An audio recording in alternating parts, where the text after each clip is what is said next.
All right, guys, I'm going to go ahead and start with the webinar. It's 11:05. I know a lot more people will be joining in. Let me turn that phone off. Wasn't that great? I've already done that. All right, so my name is Gary Pickren. I am one of the principal owners of Blair Cato, Pickren and Castellan, and I really do appreciate y'all joining us this morning for this webinar.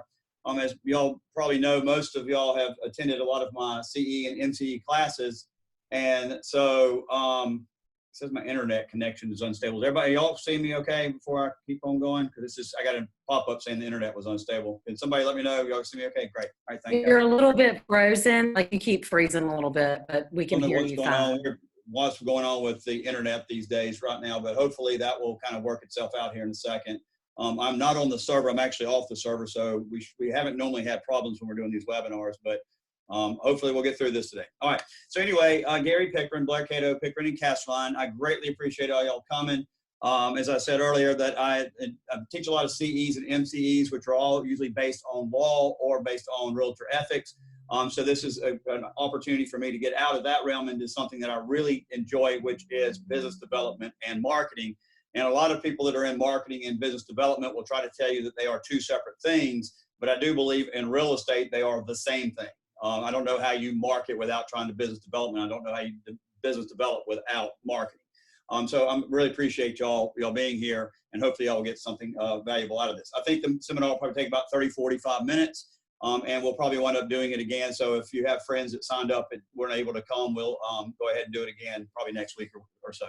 So a couple of weeks ago, or actually a couple of months ago, I got a phone call from my financial advisor.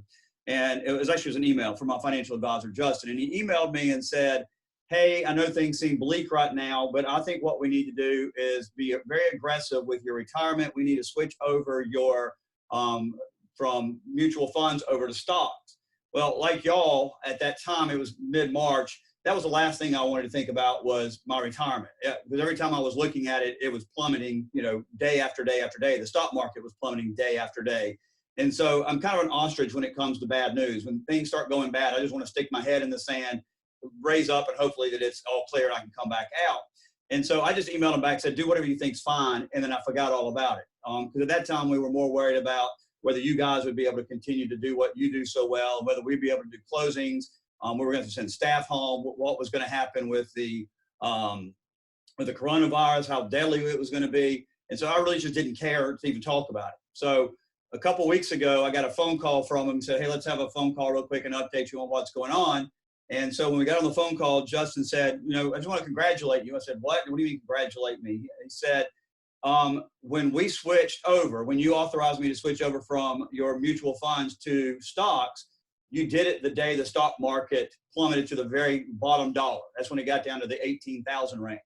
And he said, so the day we did it was rock bottom. So everything we've done has just been going up. So you were able to buy stocks that previously 6 months ago were outrageously priced at 50% of their value. So you're winning. And I said, what do you mean I'm winning? And he said, Gary, you need to understand in every financial crisis, there are winners and there's losers. And I said, what? And he said, yeah, every financial crisis, there's winners and losers. Go watch the movie, what's it called? The Big Loss, or whatever that movie is about the 2008 financial meltdown and how the guy sold all the stocks on short, and he was able to make billions of dollars off of the stock market. Off of The Big Short. That was the name of it. Thanks, Deborah. The Big Short. He was able to make tons of money off the fact that the mortgage industry collapsed. So he's exactly right. I started thinking about it. I was like, wow, this guy's really onto something here. There are winners and losers in the market. So he and I started talking about the winners and the losers. So y'all go to your chat box real quick right now. And I want y'all to think about it real quick and just send me a name or two of either a company or an industry that you think is winning right now. And there's several of them that are winning. So throw a couple of names out of companies, or throw a couple names out. And everybody's coming up with the same one. So yep, Zoom is 100% right. Everybody's got it. So you can see we got Zoom, we got Amazon, Perel, the 5G companies, Chick-fil-A. Yes, my family eats Chick-fil-A twice a week now. Procter & Gamble, advertisers, Apple, USPS, Walmart, landscaping companies. Good one, Danielle. That's exactly right. I've done more landscaping. Lowe's. It looks like Christmas at Lowe's. Publix, Amazon, Ship, Sam's. You guys are 100% right. And so when you start looking at the economic crisis, there are winners out there. We absolutely are seeing winners. Costco's another one, Piggly Wiggly. And so when I started looking at who the winners are, I came up with basically the same thing you're coming up with. Zoom went from about 10 million views a day to almost, they said 300 million, then they had to back off that. But we do know it's more than 10 million. It's up in the 100 million plus. So Zoom, which nobody Zoomed before this. I mean, it was a rarity. We Zoomed occasionally, but now we're Zooming 5 and 6 times a day. Netflix, if you think about Netflix, it's really any streaming service. Everybody is starved for entertainment. So Netflix is Amazon Prime, all of those, Hulu, all of them are really getting a lot more subscribers when they were actually starting to lose subscribers. And then, of course, the grocery stores, the Publix, the Piggly Wigglies, and all those are clearly the winners. So now what I'd like you to do is go in and one other winner, which everybody, one person got it right, was toilet paper. Everybody who makes toilet paper, if you remember the Seinfeld episode, whoever thought that toilet paper was going to be the national currency of our country? I mean, it is every day we are consumed with toilet paper. My wife and I, luckily, right before the crisis happened, we had gone to Sam's and bought a big big roll thing of toilet paper. But now we're almost through it. And so now it's like every day we're like, should we go up to Sam's and see if they have more? Should we go call should we call the grocery store? What should we do? So toilet paper has become the absolute currency of our country. So now, if you would, real quick, go in the chat room and type in who you think are the big losers in this coronavirus epidemic. So there are definitely been people that have been losing. That's retail, hospitality, bartenders, hotels, airlines, dentists, small businesses, absolutely, restaurants, airlines. Frank nailed that one. Airlines, restaurants, airlines, small business, restaurants, massage therapists, dry cleaners, salons, hair salons. Thank God they're opening Monday. My wife has cut my hair like 4 times. Commercial agents, yes. Manicurists, hairdressers, cruise companies, cruises, absolutely. So if you look at who the losers are so far, we're seeing American Airlines. I put them as kind of the generic for airlines. Airlines, I read the other day, are at 5%. That's exactly right, 5% of their normal loads. So that means if they have a plane of 300 people, they're right now flying about 15 people in a plane of 300. My best friend is a pilot for American Airlines, and he said he was flying times from Charlotte to LA, where he would have 6 and 7 people in the entire flight. There were more crew members often than there were people on the flight. So they are definitely suffering. I put Holiday Inn as kind of a representative of the hospitality industry, whether you are a hotel. I was driving near Harbison the other day at nighttime, and I noticed all the hotels that didn't have a single light on in them. So it's clear. Disney's another one, good, Frank. Wedding vendors, absolutely. One of my law partner's daughters had to cancel her wedding. They're just going to get married in front of the family, and they had to cancel their big ceremony. So anybody in hospitality, restaurants, absolutely. So now I would like to ask you, do y'all think there are companies that are out there pivoting? The companies that have looked at what's going on and said to themselves, hey, all right, things aren't working the way they should be, but I think there's a way we can pivot. So type in there anybody that you think's pivoting and how they have now adapted to where we are in our marketplace. And I think everybody's hitting it. Restaurants, real estate, restaurants, real estate. Everybody's putting the same 2 in there. And I agree with you 100%. When you can go to Ruth Chris and you can get takeout at Ruth Chris delivered to you, closing attorneys, absolutely, Terry, thank you very much, liquor companies. But when you can go to Ruth Chris and have curbside pickup, you know that the world is changing and the companies are pivoting. And I think restaurants are the primary one that are doing that. So what is it about these companies that have either pivoted or that were already being successful in a market? Why are they successful right now in this crisis and other people aren't? Well, I think it comes down to 3 things. The companies that are successful right now and those that have pivoted, and at least, and what I gauge success with right now isn't always just they're killing it like Zoom.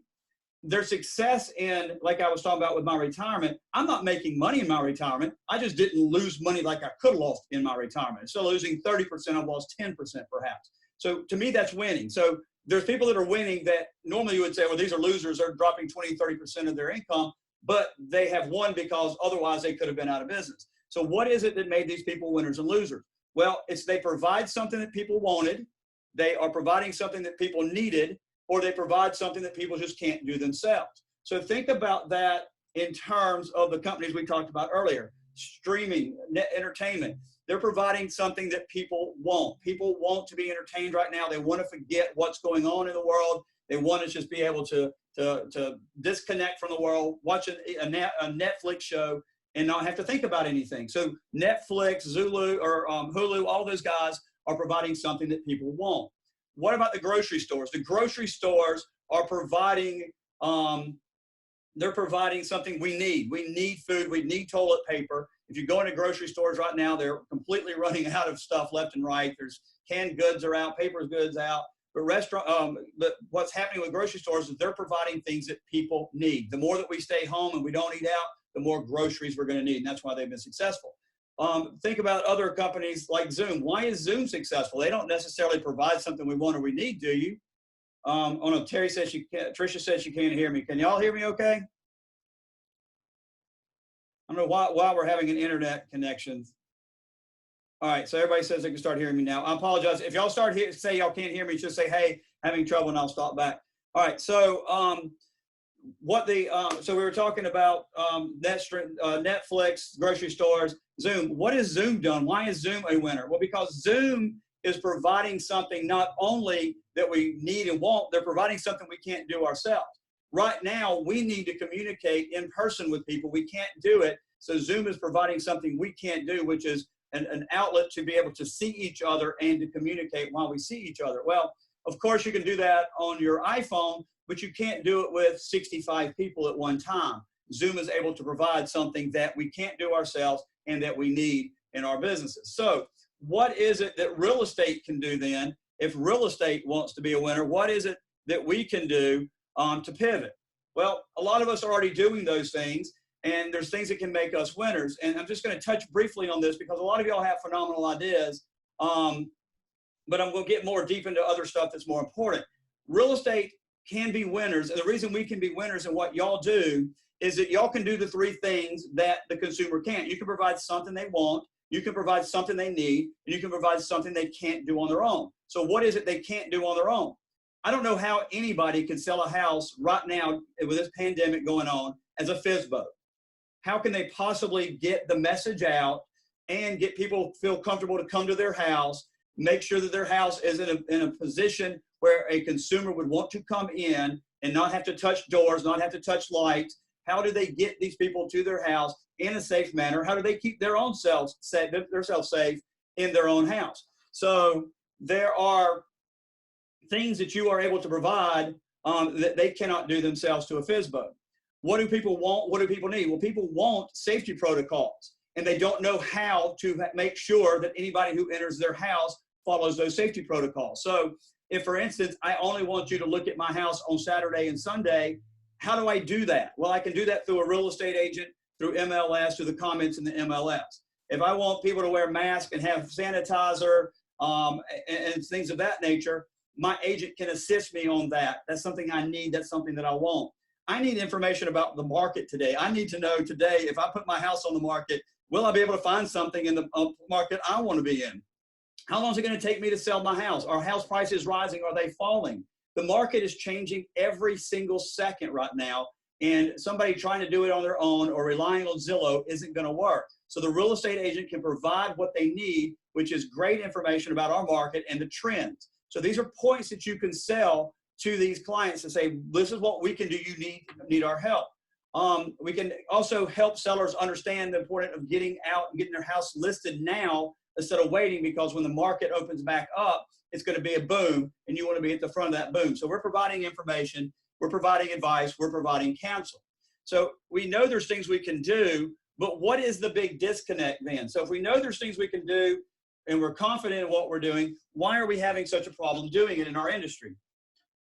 Well, because I think in our industry, as in every single industry, and this is the law industry, this is real estate agents, this is lenders, there's a big disconnect from what our brokers tell us we should be doing, what our mentors tell us we should be doing, what our friends in the business tell us that we should be doing, and getting it done.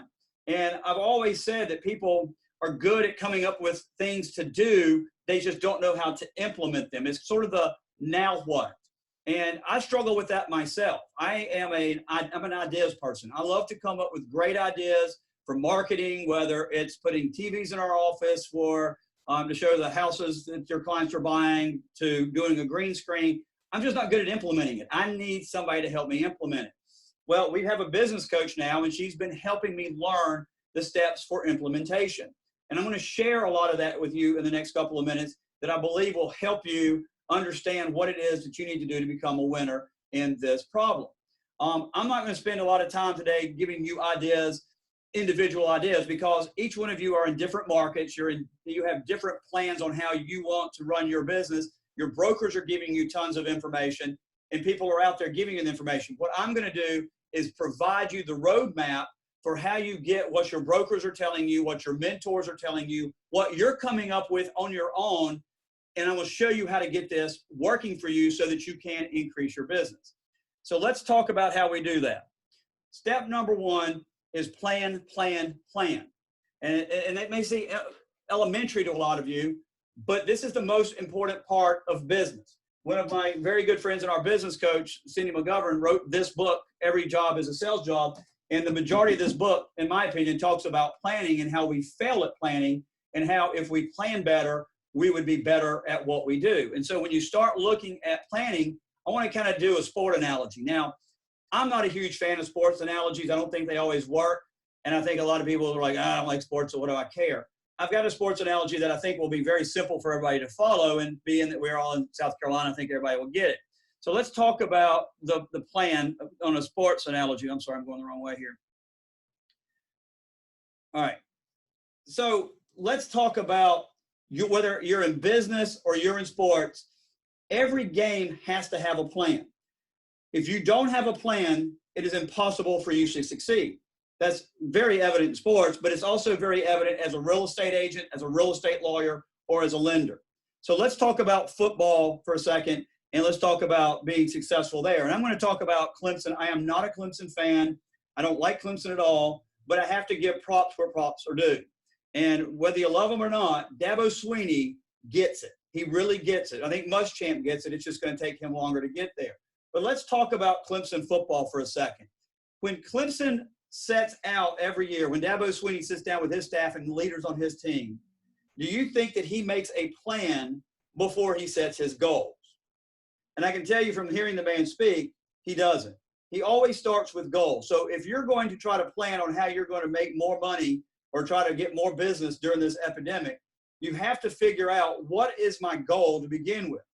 So let's talk about Clemson football. What is Clemson football? What are their goals? Do you think that Dabo Swinney sits down today and makes his goals for 2020 football season, praying we have it? Do you think that he sits down and says, my first goal is to win a national championship? Is that his first goal? I will tell you it's not his first goal, because Dabo's smart enough to realize that he cannot win a national championship if he doesn't do other things first. He has to get to that goal, the first goal, before he can get to the ultimate goal. So what would a goal tree look like for Dabo Swinney or the Clemson Tigers or Carolina or anybody? The first thing they have to do when they set their goals is they have to look at the here and now. Well, the first goal they have to look at is, in order for Clemson or South Carolina or anybody to win a national championship, they're going to have to win the regular season game. So when Dabo Swinney or Muschamp set out their goals, the first thing they're doing is, we have 12 regular season games. We have to win those games. That's goal number one. Goal number two is, we have to win our ACC or SEC championship. If we don't win the ACC championship game, if we don't win the SEC championship game, we can't win the national championship. So that's our second goal we know we have to accomplish. Our third goal, in order to win the national championship, we know, is that we have to win the playoff games. For you that don't follow football, there's a 14 playoff. 4 teams play, winners of that play for the national championship. So if you're not getting to that playoff game and winning that playoff game, there's absolutely no chance for you to win the national championship. And then finally, Dabo Swinney or Will Muschamp's goal is to win the national championship. So as you can see, when we're setting the goals, we have a here and now goal, but then we have a tree that gets us to that ultimate goal, which is our final goal.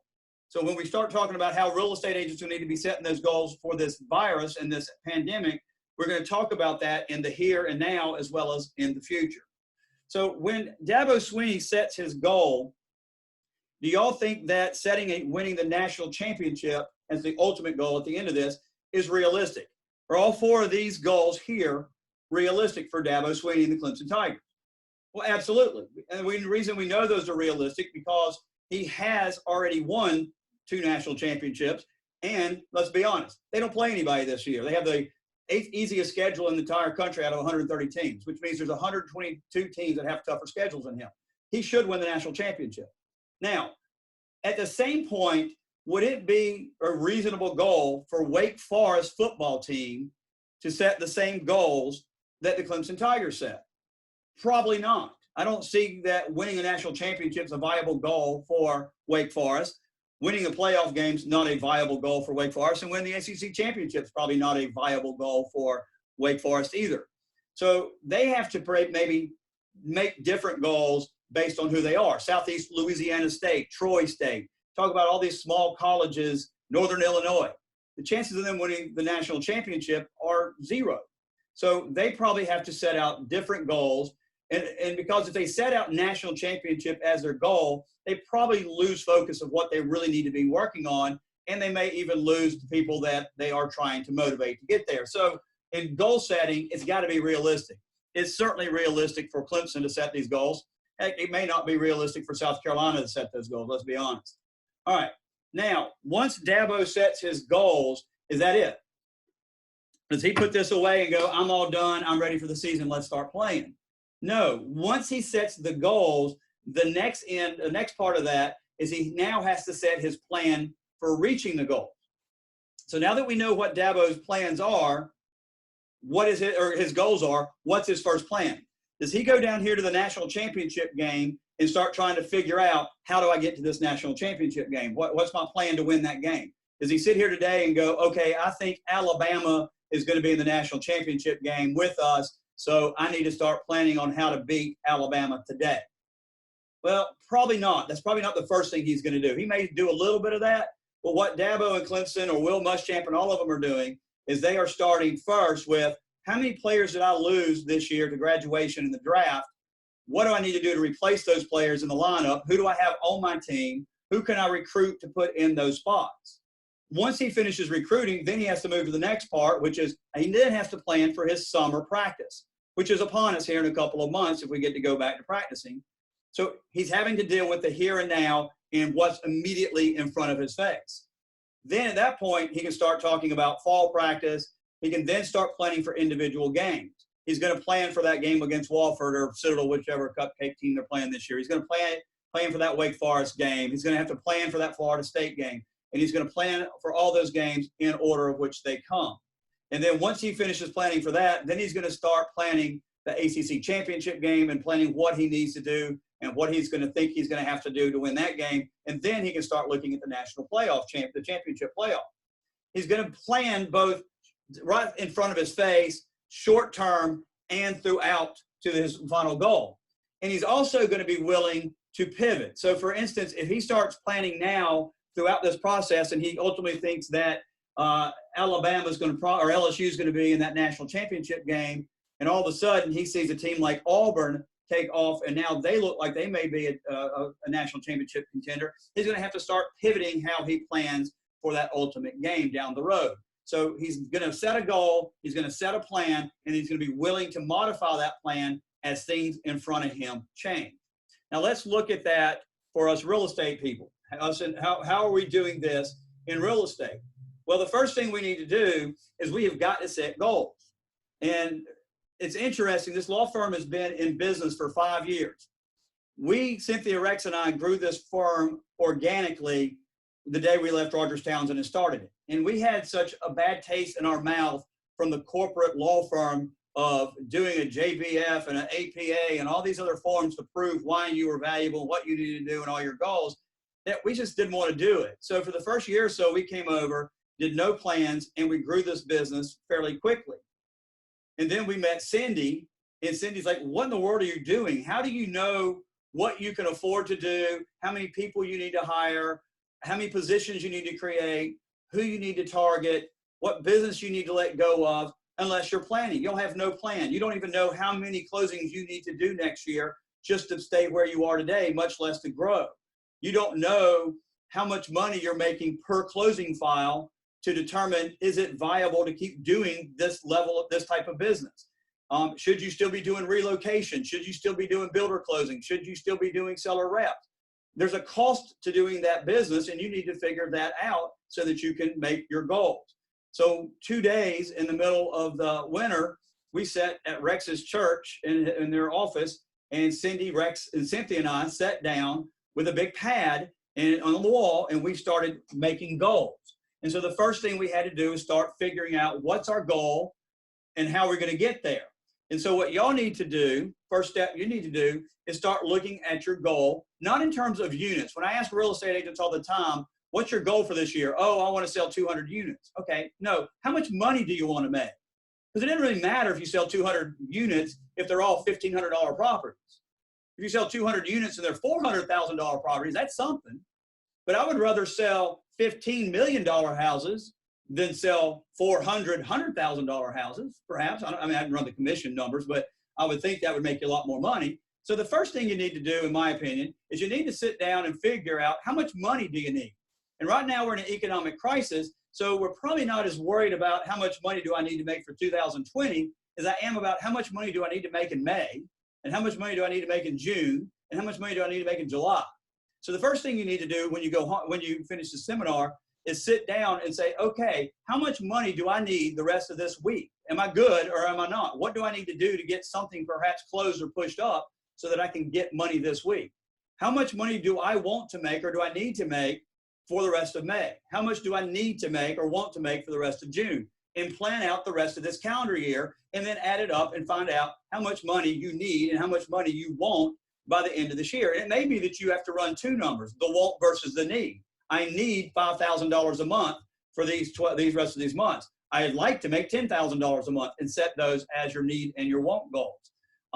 You need to understand that when you set these goals, you need to be realistic about these goals. So if you are a real estate agent that sold 5 houses last year, setting a goal of making $200,000 this year, probably not going to work for you, because that's not in the cards for you yet. You haven't gotten to that point. So look at what you did last year and look realistically at what you can do this month, next month, and the rest of this year.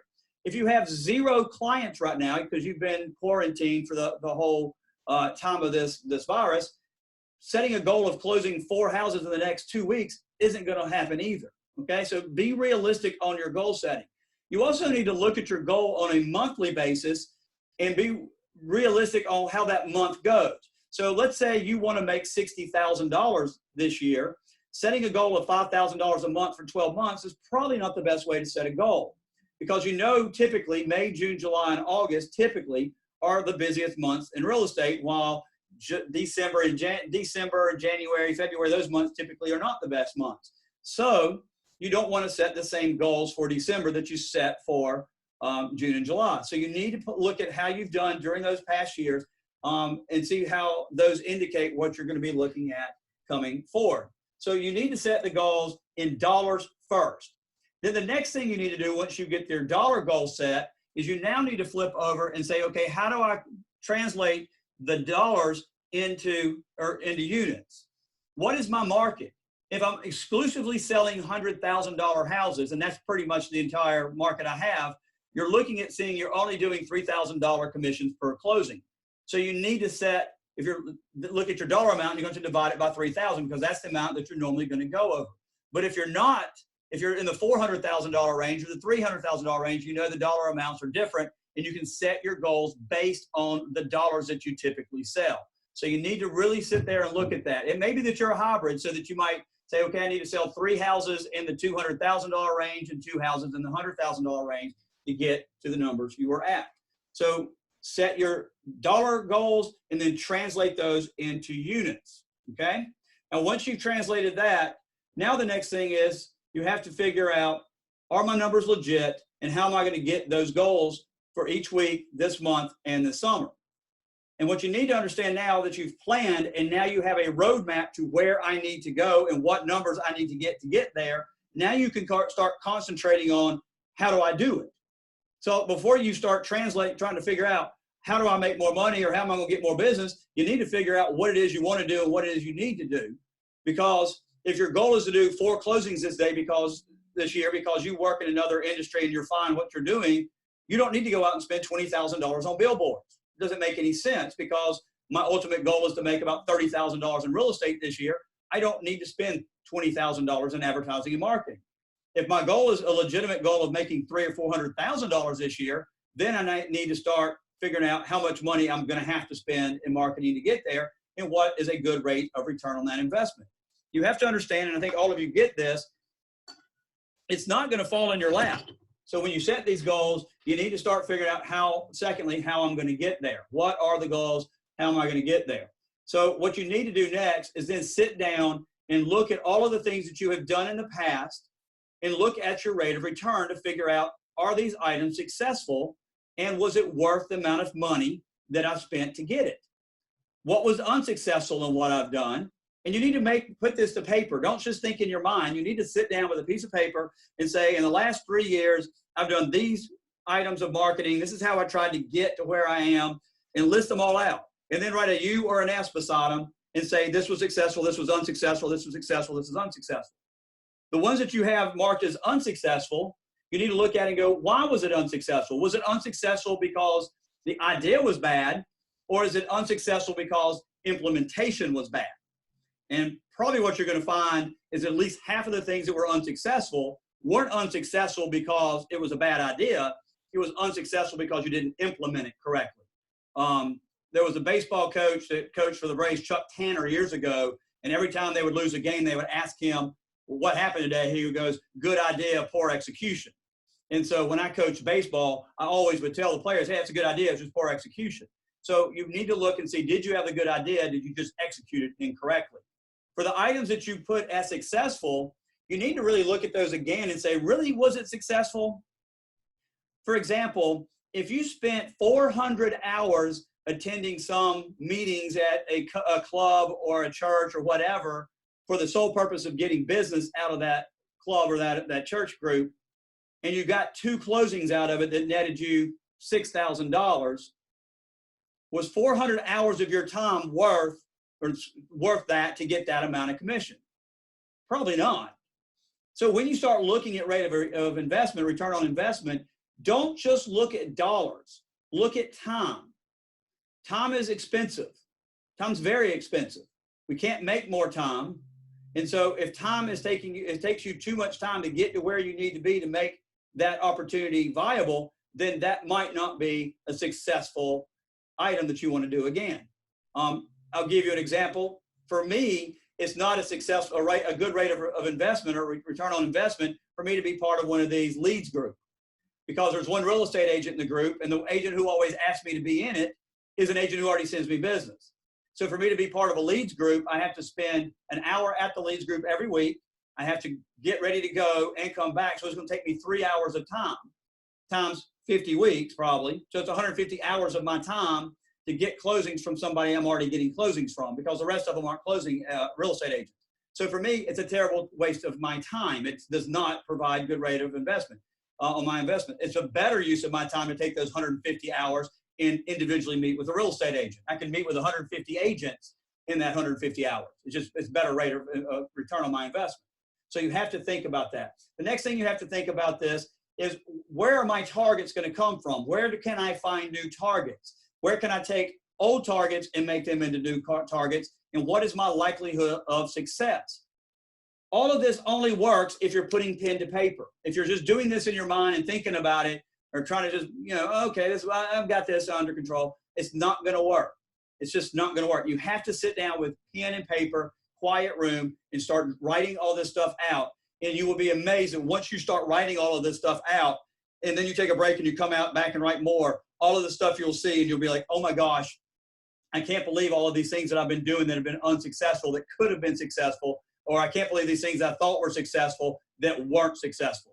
When we start doing this and start looking at rate of investment, we start noticing that on these particular types of files, we're making $40 or $50 doing them for extreme amount of time and extreme amount of liability.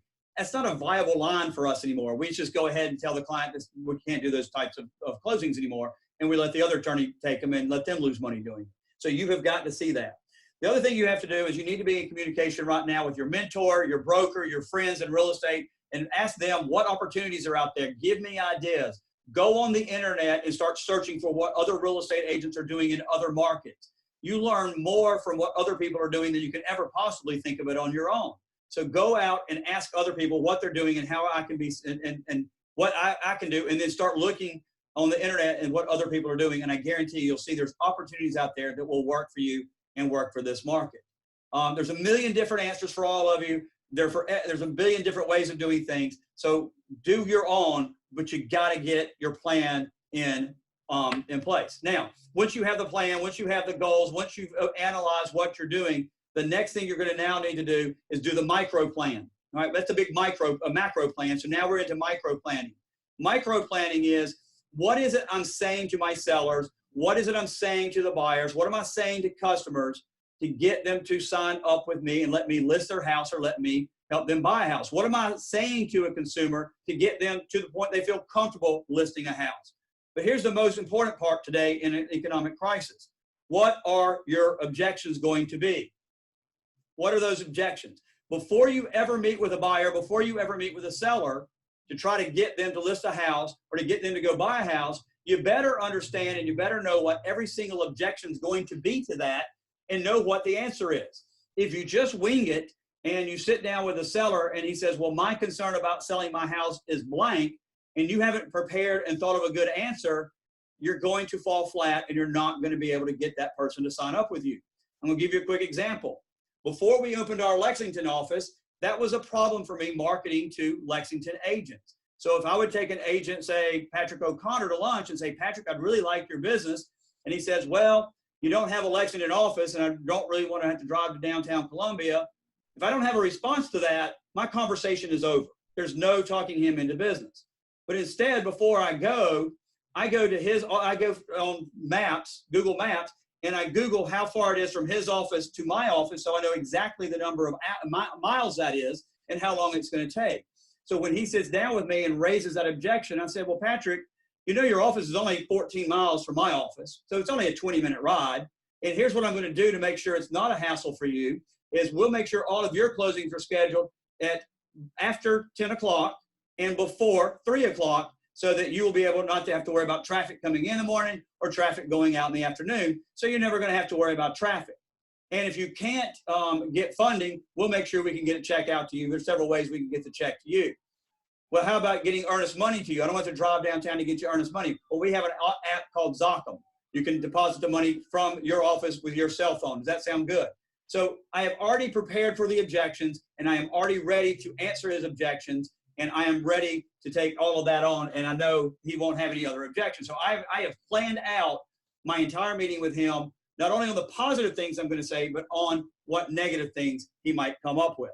All right? So in conclusion on this first part here, what you need to understand, and scientifically they've proven this, people who plan their days out are typically the most successful at their job, compared to people who are chronically late, people who miss deadlines, forget appointments, overbook their schedule, work late into the night.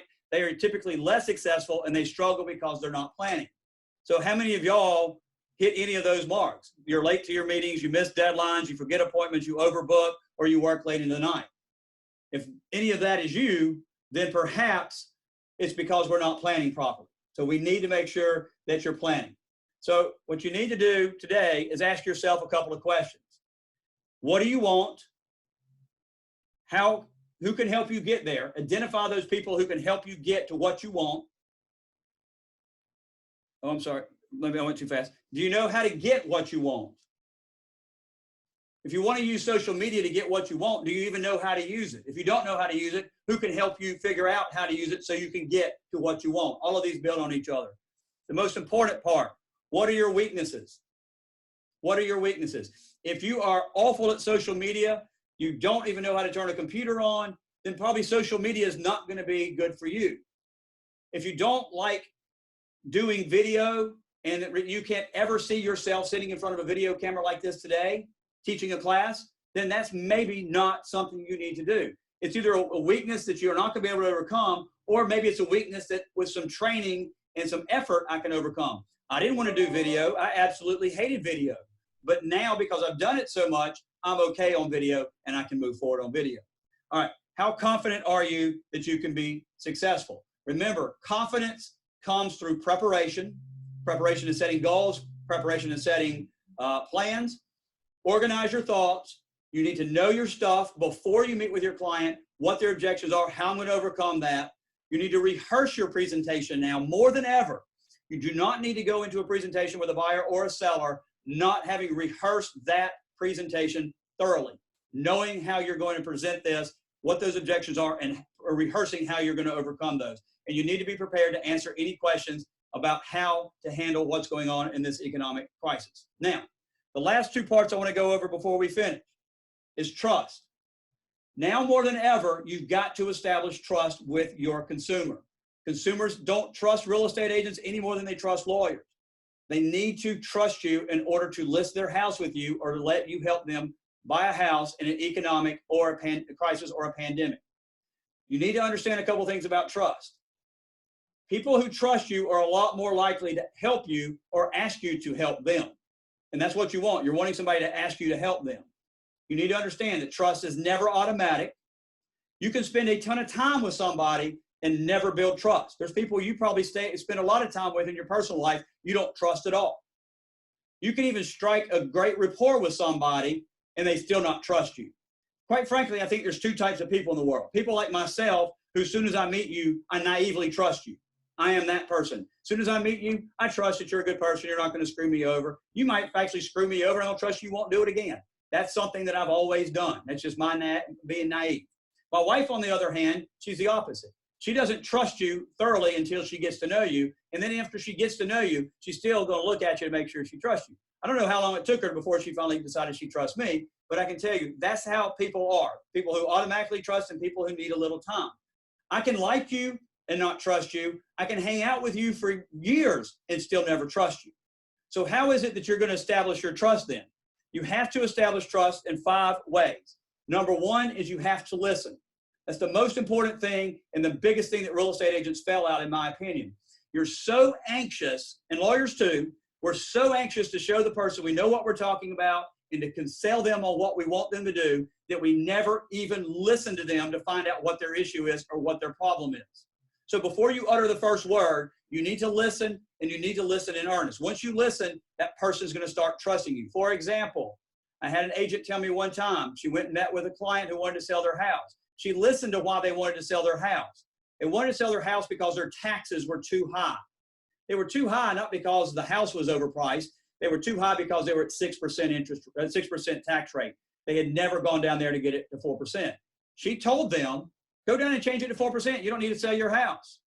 A lot of you are like going, well, she just lost herself a sale. Well, actually, no. That person went around and told everybody, put it on social media, and she wound up getting 3 or 4 clients from that client. And that client is telling everybody what an honest person she is. She has established trust, which is the hardest thing to do in business and hardest thing to do in real estate.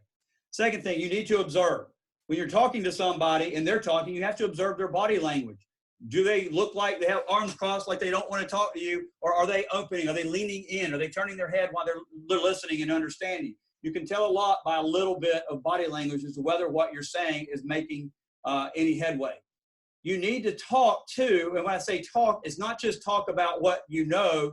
You need to be able to talk and communicate on a personal level. It's not, sales is not all walking in, hey, I want to list your house. I'm the #1 listing agent in town. I sell them quicker than anybody. I make more money than anybody. It's you need to sit down and get to know the person. Small talk today is as important as anything. You need to be able to sit down with somebody in an economic crisis, empathize with them, sympathize with them when they want to tell you stories, and listen to what they have to say, and then be able to talk with them about it. You need to behave. That's why I put Michael Scott there. You have to behave in these things. Social media, we're getting crazy in social media. Everybody's on edge right now in an economic crisis and a health crisis. Behave. Don't say dumb things. Don't put dumb things in social media. Don't start talking politics with the people. You're going to piss off half the people when you talk politics. Leave it alone. And lastly, you got to build your personal brand. Once you build your personal brand, people will start trusting you when they see that brand. There are people like that have done an excellent job. Sarah Bennett's an agent. I'll tell you, she's doing an excellent job of building her personal brand. When you see her brand, You know who she is. You're already starting to build trust with her. Video is a good way to build trust with people, believe it or not. I'm a big fan of that. So now the last part of our seminar to get us to the third part of making sure we're successful in this market is ask for what you want. This is the biggest failure for most salespeople. It's 100% where people fail. People think sales is just sitting and meeting somebody and getting the business. I will tell you, I never, ever got a date that I didn't ask for. Dates never just happened. You had to go ask somebody out. So if you're married, dating somebody in a partnership or relationship, somehow somebody had to ask for that date. So somebody had to ask for what they wanted. So you need to absolutely ask for what you want. So ask. It's not hard, but you got to do it. You got to ask. One time I will tell you an Anna Paige Durant story. Years ago, Anna Paige Durant had never sent me a closing, but she had called me millions of times asking my opinion on legal matters or contract matters. Finally, I asked her to go to lunch. And at lunch, I said, Anna Paige, I'd love to have your business. You've never sent me closings. I would love to have your business. I do a good job for you. A lot of the big agents are using us in town. I know we can take care of your needs and Paul, your son's needs as well. And she goes, you know, you've never, ever asked me for my business, and that's why I've never given it to you. All you had to do was ask. It was that simple. Once I asked Anna Paige Durant, she started sending me closings. So you need to ask. You also need to be prepared for no. You have to understand that some people are going to say no. You have to be able to understand the reasons they say no and overcome it. Maybe no is I'm just not ready right now. So now I have to figure out how to transition that person into a yes, a no now to a yes later. So you've got to be able to do that. Back when I was younger, I'm going to finish with this. This is going to blow your mind. I'm very shy. I was very shy back in the day. I hated talking to girls. I wanted to go out with girls, but I was very shy talking to girls. And I had a friend who was not shy, and I would go out with him all the time, and we would see girls, and I would look at a girl, but I'd never go up and talk with her. And my friend Steven said, if you do not start talking to people and going up and selling yourself to people, I am 100% going to embarrass you. I didn't believe him. And he would see me look at a girl, he'd call the girl over and say, hey, this is my friend Gary, but he's such a loser, he won't come talk to you. He's been looking at you all night. And of course, you're immediately dropping your hand and going, oh my God, what an embarrassing thing. So after doing it to me 2 or 3 times, I started going up to people. It was either stay home and don't go out with Steven anymore, or I had to go up to people and start selling myself to asking a date out for a date. And what I found out was once I started doing that, it was simple. And asking somebody out, most of the time they would say yes. If they said no, I assume they had a boyfriend and they weren't interested because of that. It worked. So his philosophy was, and I 100% believe this philosophy, and I believe you can get a lot out of business by thinking about dating, how you were when you dated or how you became married or whatnot, is you're not living unless you get shot down twice a week. You should be getting shot down in business twice a week. So what you need to be doing is thinking, how can I get shot down? I'm going to ask so many people for business that I'm going to make it where I get shot down at least twice a week. If I'm not getting shot down and not saying no, I'm not asking enough people. It's like skiing. When I learned how to ski, I'd go the whole day and go, I only fell down one time. And the ski instructor said, that's terrible. I'm like, what do you mean? I made it the whole day with only falling once. You're not learning. If you're not willing to fail, you're not succeeding. If you're not asking, you're not building your business. No one's going to just hand you business. Asking for business is extremely simple. All you have to do, introduce yourself. You have to put the person you're asking for business in the position of empowerment. Let them know that they are in the position of power of providing you that business and that you're appreciative. You need to offer to help them with whatever issue they're having. Listen to what they're telling you. Listen to what they want you to do, and then ask for what you want. Now, once you've helped that person, the next part is this is equally important to follow up to get your business, get more business. Before saying goodbye to that person, once you finish the closing, you need to be asking them, are there any other questions I can answer for you today? When you finish working with your client and they finish buying the house, say, I really enjoyed working with you. Are there any other questions before you leave today that I can answer for you? You never know what that response may be. Yeah, do you mind helping my mom buy a house? Or do you do commercial? Do you do lake properties? You never know what that next question is going to be. So always finish up with, what other questions can I ask for you today? Ask for a referral. We don't do it enough in our business. The people who are the best at asking for referrals, Northwestern Mutual Insurance. Those people ask me every time they call me, hey, give me 5 attorney names I can call on. Give me 5 real estate agents names I can call on. They're phenomenal at that.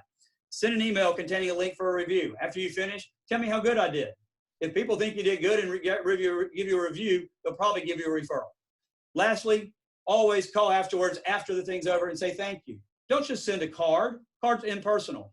Go call them and say, John, I just wanted to tell you again how much I enjoy working with you and how much I appreciate it.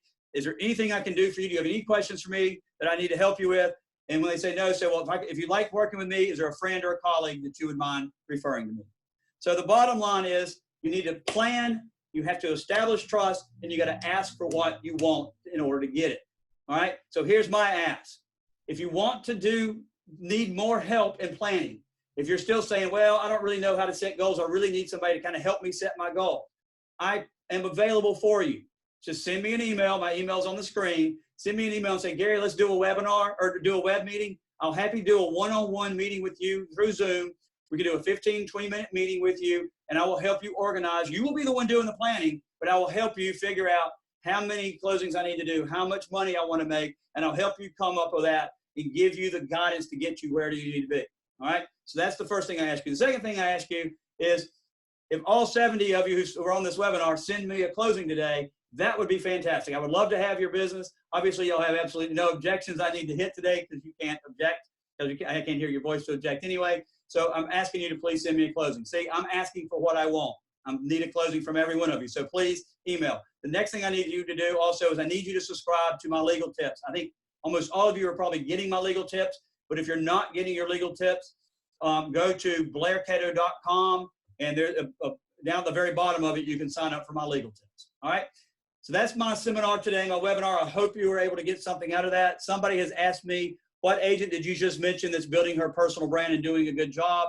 Sarah Bennett is the person I actually referenced there. She's over at Medley Realty. If you go on Instagram, she is creating an Instagram brand. She's very good at creating that Instagram brand. Another person I think is doing excellent in branding themselves or their company, Brad Allen. He is, if you'll start following Brad on Instagram and Facebook and the Art of Real Estate, you'll see a lot of what those guys are doing in terms of just, they're going right now and having these little roundtable meetings with he and Mary Lane. They're sitting at tables and they're talking about marketing, lending in this industry or in this market. Should you be selling your house? What steps can be taken to make sure that you're safe when you're selling your house and things of that nature. So those are some people that I think are doing an excellent job branding. All right, next question I have is Instagram a must? Instagram's a little bit different than Facebook. It's a lot harder because you have to ask, people have to subscribe to you or ask to follow you, I guess is a better term. So you have to work harder to get followers. I think on my Instagram right now, I don't have all that many followers because I have not spent as much time as I need to on Instagram. On my Instagram, I'm trying to look to see how many I have, but I think I have maybe 200 or 300 followers. I don't have a ton. Let me see what I think it says. Heck, it's not a ton. Let me see if I can find it here. On my Instagram, I have 329 followers. So when I post something there, I'm not following it, but I'm also not public. I think Claudia said that you can do it public and you don't have to subscribe. You can do a lot of hashtags and so forth. And yeah, so Gary, I'm going to jump in real quick on the Instagram thing. Instagram is strictly visual, so you want to make sure that you have lots of pictures also, and good quality pictures.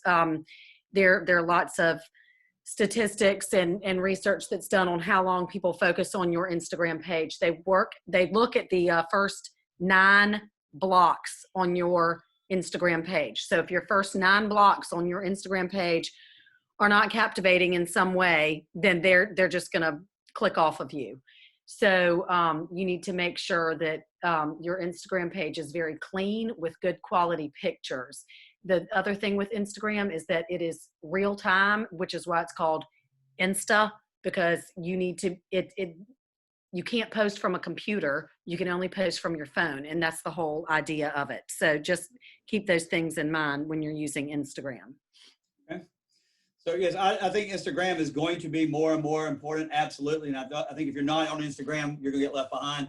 I think Instagram's important. Facebook continues to be important. The problem with Facebook right now is if you're under 40 years old, you're probably not on Facebook anymore. My son makes fun of me every day for being on Facebook. I will tell you, I quit looking at Facebook March 15th because only thing that was on Facebook was dire news, and I just don't want negativity in my life right now. So I just quit looking at Facebook. I started looking at Instagram because it's mainly pictures and a little bit of writing, and I don't have to read the writing if I don't want. But Facebook is becoming an older and older thing. So that's a difference. That's something that's happening. If you think about it, all of these social media things come and go. MySpace was the biggest thing for years, and it's gone. So you kind of have to look at that. Instagram, I think, is going to be something. TikTok is going crazy right now, but that's mainly people 25 and younger. So I'm not sure that we're to a TikTok for real estate yet. But yes, social media is where you need to be. Personally, I think video is the absolute #1 thing you need to be working on. Is how do I do these type of meetings with my clients? I should be Zooming face-to-face with people as much as I can if I can't meet with them face-to-face. And I need to be sending video emails. I use BombBomb, B-O-M-B, B-O-M-B. I use BombBomb, and I think BombBomb is a tremendous platform. I started using BombBomb a little over a year ago, and I had, last I checked, I'm almost at 200,000 unique opens. That means when I sent the video, that's how many times it was opened, how many people opened it once. When you go and look at ununique or not unique openings, it's probably closer to almost 500,000. So people are actually emailing the BombBomb video I'm doing, and they're showing other people. They're posting it on Facebook. They're posting it on Instagram. And so it's not counting all of those people. So I'm getting probably close to 500,000 views in less than a month. I don't even care if they watch it, quite honestly. As long as you open it, I don't even care. Because if you open it, you see my face, you see my logo, it keeps me in front of your mind.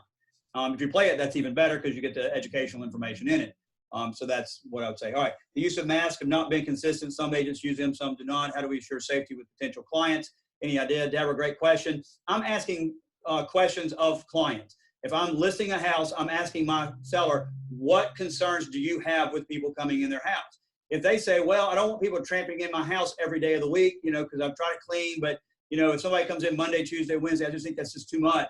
Then you can say, all right, well, let's just put your house in the MLS. It's by appointment only on weekends or on Mondays and Tuesdays. Now, that hurts marketing. I get that. But right now, if you're listing a house, you're going to have a ton of people wanting to look at it because there's not many houses on the market as usual. Other things you can ask them are, do you want to place limitations on people? Yes, I want mask. I want hand sanitizer. All right, well, there's a couple ways of doing that. You obviously put that in the MLS and make the person call you before viewing the house, and you remind the real estate agent that my client wants you wearing a mask and they want gloves in order to come in the house. And they have to abide by that. If they don't abide by that, then that's a grievance that can be filed at the Real Estate Commission or at the Realtors Association. They have to abide by those limitations. You can also provide those. A lot of people are telling their sellers to turn the lights on and open every single door in the house, closets included, so that when the consumer comes in, they don't have to touch anything. Everything's opened, everything's on. So that's the way to do it. When I'm working with buyers, asking the same questions. What limitations do you have? What concerns do you have? And if they say, well, I'm concerned about going in houses, say, I will go in a house for you and I'll preview it with my iPad. And so we can do that. And you can tell me immediately whether you even want to look at the house. I bet 9 out of 10 houses they don't even look at. And so I can eliminate a lot of those houses for you. And I'll provide you masks and I'll provide things of that nature. All right, Terry says she has a phone. I have iPhone. There is an app that is free. It's like Boom Boom. It's called Loom. Yes, I've seen that app. There's another one that I used to have. I can't remember it. I used to use it as well. Boom Boom, in my opinion, is just a lot better because you get to brand on Boom Boom. You get to track who's watching it. You get to set up and schedule videos to go out. I can do 15 videos today and schedule them out over weeks. I can track who's watched it, how long they've watched it. If they forward it to somebody, did they click on something like a link that I've included? Did they watch the whole video? So I can really track what's going on a whole lot better than I can on some of these other platforms that are free. Plus the marketing aspect of it, being able to have my branding all around it. Because remember, when you send a video, even the best videos only opened about 25% of the time. So, or played 25% of the time. So if I can get you to open it, even if you're not playing it, it's got my face, Blair Cato's name, and right up a header. And so you're seeing that information that some of these platforms don't have. So I think that's a better way of doing it. BombBomb's very inexpensive. It's $39 a month. If you're interested in learning more about BombBomb, email me and I'll be happy to go over that. One last question, unless somebody has another one. Kathy's asking, I send you some of the tips. I'm happy to do that. I hadn't planned on doing that, so I'll have to go through my outline and pull out the tips, and I'll be happy to do that for y'all. If y'all think it would be beneficial to send you the PowerPoint, what I'm going to do, actually what I can do to make it easier for everybody, I've recorded this session. If you go to YouTube and type in Blair Cato under YouTube search, this video will be posted in YouTube probably by tomorrow. So you can fast forward through this, because remember, it's based on what you will see is the PowerPoint. So you can go to that portion of the PowerPoint. So this video will be posted in our YouTube page, on our YouTube page. Just go to YouTube and then type in Blair Cato, B-L-A-I-R space C-A-T-O, and that will bring our YouTube page up, and you can get it there. And you can watch it as many times as you want, hopefully. All right, you're welcome, Catherine. All right, anybody have any other questions for me before we say goodbye? All right, well, thank you all very much. I hope this was beneficial to everybody. I wanted to make sure that I could provide y'all some useful information that wasn't just call 6 clients today and tell them this. So hopefully y'all were able to get something out of this. If you did get something out of this, please pass the word.